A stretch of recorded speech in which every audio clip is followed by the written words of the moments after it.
Oke teman-teman, di video kali ini kita akan membahas sedikit mengenai definisi komunikasi massa itu apa dan yang lain-lainnya. Oke, langsung saja. Komunikasi massa itu adalah pesan yang disampaikan melalui media massa pada sejumlah besar orang, begitu. Nah, komunikator dalam komunikasi massa itu adalah bukan seorang individu, melainkan sebuah institusi atau lembaga. Contohnya seperti stasiun televisi itu. Selanjutnya kita akan membahas, menurut Elizabeth Noel Newman, ada 4 karakteristik atau ciri-ciri dari komunikasi massa. Yang pertama itu, komunikasi massa itu bersifat tidak langsung. Maksudnya apa? Komunikasi massa itu tidak terjadi secara tatap muka antara komunikator dan komunikan. Pesannya itu disampaikan melalui media perantara seperti televisi, radio, atau internet, begitu. Terus yang kedua itu, komunikasi massa bersifat satu arah. Nah, pesan dari komunikator ke komunikan dalam komunikasi massa itu tidak ada feedback atau umpan balik. Artinya, halayak tuh nggak bisa langsung menjawab atau merespon pada saat itu juga, pada saat pesannya disampaikan. Lalu yang ketiga ada komunikasi massa itu bersifat terbuka. Nah, pesan komunikasi massa ini dapat diakses oleh siapa saja, tidak terbatas kelompok tertentu. Medianya tuh bersifat publik dan ditunjukkan untuk khalayak umum. Nah, selanjutnya itu yang terakhir itu memiliki publik yang secara geografis tersebar. Jadi audiens atau khalayak dalam media massa ini tuh berada di berbagai tempat, bahkan bisa di seluruh dunia begitu. Mereka tuh nggak terkumpul di satu lokasi atau satu wilayah saja. Mereka tersebar di berbagai pulau, di berbagai dunia. Nah, lalu yang selanjutnya ada, menurut Nuruddin, dalam bukunya yang berjudul Pengantar Komunikasi Massa,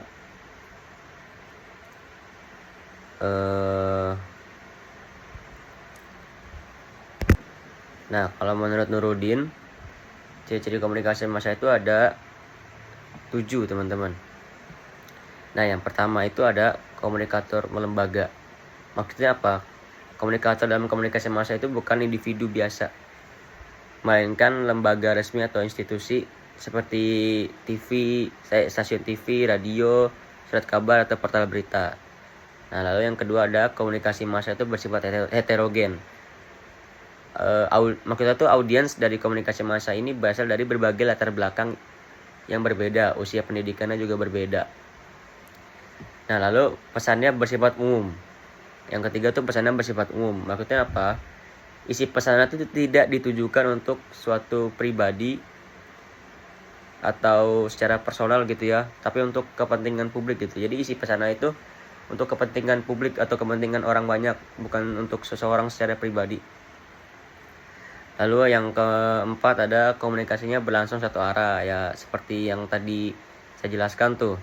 Komunikatornya menyampaikan pesan tanpa bisa langsung mendapat umpan balik atau feedback dari khalayak ramai. Yang kelima ada komunikasi massa menimbulkan keserempakan. Nah, pesannya itu dapat diterima oleh banyak orang secara bersamaan di berbagai tempat. Jadi mereka tuh menerima pesanan secara serentak begitu, teman-teman. Lalu yang selanjutnya, yang keenam itu ada komunikasi massa mengandalkan peralatan teknis. Maksudnya itu proses komunikasi massa bergantung daripada teknologinya seperti kamera, komputer, atau internet. Terus yang ketujuh tuh komunikasi massa dikontrol oleh gatekeeper. Nah, isi pesan dalam komunikasi massa itu diseleksi terlebih dahulu oleh pihak yang berwenang seperti editor atau redaktur sebelum disiarkan kepada publik. Jadi sebelum disiarkan tuh dicek dulu apakah ini layak untuk dipublish atau tidak, baru kemudian dipublish. Nah, yang selanjutnya ini ada fungsi komunikasi massa menurut Undang-Undang Nomor 40/1959 tentang pers.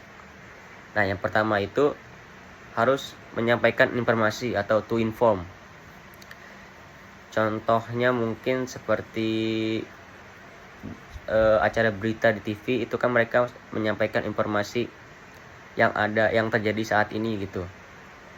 Lalu yang kedua itu ada to educate atau mendidik. Seperti kalau di TV itu seperti laptop si Unyil, terus si bocah petualang atau si bolang, itu kan acara yang memberikan edukasi atau pendidikan kepada halayak ramai gitu. Lalu yang ketiga ada menghibur atau to entertain. Nah, menghibur ini seperti contohnya itu seperti acara Lapor Pak. Itu kan acara yang komedi terus mengundang banyak tawa. Terus yang terakhir ada melakukan pengawasan sosial. Nah, contohnya itu seperti ada tuh acara di Net TV yaitu 86. Itu tuh mereka melakukan fungsinya sebagai pengawasan sosial gitu. Nah, dalam komunikasi massa pasti ada efek yang ditimbulkan. Jadi di sini tuh ada 3 efek yang ditimbulkan oleh komunikasi massa. Efek yang pertama itu ada efek kognitif atau pengetahuan. Maksudnya tuh efek ini tuh berkaitan dengan penambahan wawasan atau informasi baru yang didapat seseorang setelah menerima pesan dari media massa. Jadi komunikasi massa itu membuat halayak menjadi tahu sesuatu yang sebelumnya tuh dia nggak tahu gitu. Lalu yang kedua ada efek afektif atau ini tuh perasaan dan emosi. Efek ini tuh berhubungan dengan perubahan emosi, perasaan atau sikap hati setelah menerima pesan dari media. Nah, pesan media ini bisa membuat seseorang menjadi sedih, marah, takut ataupun termotivasi. Lalu yang ketiga tuh ada efek konatif. Efek konatif ini tuh muncul ketika komunikasi massa mengubah tindakan atau perilaku nyata seseorang setelah menerima pesan. Artinya pesan media itu tidak hanya dipahami tapi juga diikuti dengan tindakan gitu. Contohnya nih mungkin setelah kita menonton iklan layanan masyarakat gitu. Contohnya kita menonton iklan rokok, bahaya merokok. Nah, kita tuh memutuskan untuk berhenti merokok. Nah, itu kita berarti terkena efek konatif atau perilaku atau sikap itu kita jadi berubah gitu. Oke, yang selanjutnya itu kita akan membahas orang atau lembaga yang menyampaikan pesan lewat media tuh harus mempunyai beberapa sifat ini. Yang pertama adalah costliness. Costliness itu dia bisa memperhitungkan biaya produksinya dengan benar. Jadi jangan sampai over budget dan segalanya lah. Lalu yang kedua itu ada complexity. Complexity itu mampu mengelola prosesnya yang rumit. Dari mungkin dia bisa memanage timnya, terus jadwalnya dan alatnya dan lain-lain. Lalu yang ketiga ada competitiveness. Competitiveness itu dia mampu bersaing untuk bisa menarik audiens yang banyak gitu. Nah, yang selanjutnya ini kita akan membahas mengenai gatekeeper. Apa sih gatekeeper itu? Gatekeeper itu pihak yang menentukan berita mana yang boleh disiarkan, mana yang tidak. Jadi contohnya tuh kayak redaktur atau produser di TV atau editor juga bisa. Jadi itu dia yang memilah mana berita yang bisa disiarkan, mana berita yang tidak bisa disiarkan, tidak layak untuk disiarkan gitu. Nah, kalau selanjutnya ini kita akan membahas mengenai regulator. Apa sih regulator itu? Regulator itu adalah pihak luar yang mengatur dan mengawasi media. Contohnya tuh seperti KPI itu, Komisi Penyiaran Indonesia. Nah, dia itu yang mengawasi media-media yang ada di Indonesia, apakah melanggar undang-undang atau tidak, apakah ada unsur pornografi atau tidak. Jadi itu dia yang mengatur dan mengawasi media-media yang ada di Indonesia. Nah, dia juga tuh bisa menghentikan berita atau menegur medianya yang menyalahi aturan. Nah, selanjutnya kita akan membahas tentang audiens dalam komunikasi massa. Nah, menurut Marshall McLuhan dan Hibbert, audiens itu adalah pusat komunikasi massa. Mereka tuh terus-menerus menerima pesan dari media. Oke, yang selanjutnya kita akan membahas karakteristik dari si audiens ini. Yang pertama itu tersebar ini tuh mau kita ada di berbagai tempat dan di berbagai wilayah. Jadi mereka tuh nggak berkumpul di satu tempat aja, mereka tuh tersebar di seluruh dunia, mungkin bisa dibilang juga. Jadi nggak terkumpul di satu wilayah atau satu daerah doang. Lalu yang kedua itu besar dan anonim. Maksudnya anonim di sini tuh mereka tuh tidak saling mengenal karena jangkauan yang luas, jadinya mereka tuh tidak saling mengenal gitu. Yang ketiga tuh ada heterogen. Heterogen itu mereka berasal dari latar belakang yang berbeda karena jangkauan yang luas tadi. Jadi tuh mereka mempunyai berbagai macam latar belakang yang beragam. Terus yang keempat ada pasif tapi selektif. Maksudnya tuh mereka bisa memilih media yang disukai gitu. Yang kelima itu terpisah dari komunikator. Artinya tuh tidak bertatap muka karena kan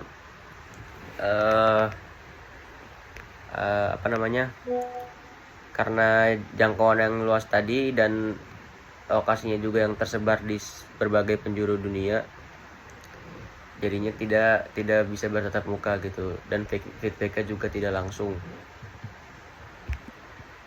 Contohnya ya, penonton YouTube berasal dari berbagai usia, wilayah, dan latar belakang, tapi semuanya tuh menonton satu video yang sama gitu.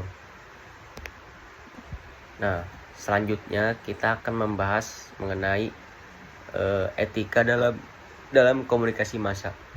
Yang pertama itu ada tanggung jawab. Sebagai seorang jurnalis, mereka harus mempunyai sikap yang jujur dan akurat dalam mengupload atau mengambil sebuah berita. Lalu yang kedua itu ada kebebasan pers. Nah, diiringi dengan tanggung jawab tadi, mereka itu juga bebas menyampaikan informasi, tapi tidak boleh menyalahgunakan kebebasan itu.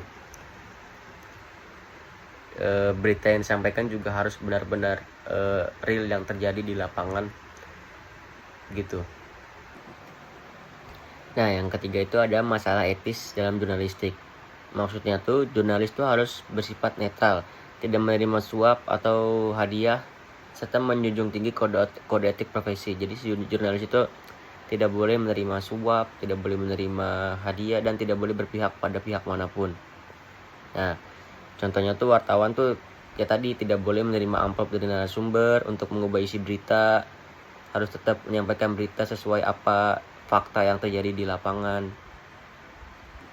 Nah, yang keempat ada ketetapan dan objektivitas. Ketetapan dan objektivitas ini, beritanya tuh harus berdasarkan fakta, bukan opini pribadi. Semua pihak harus diberi kesempatan berbicara.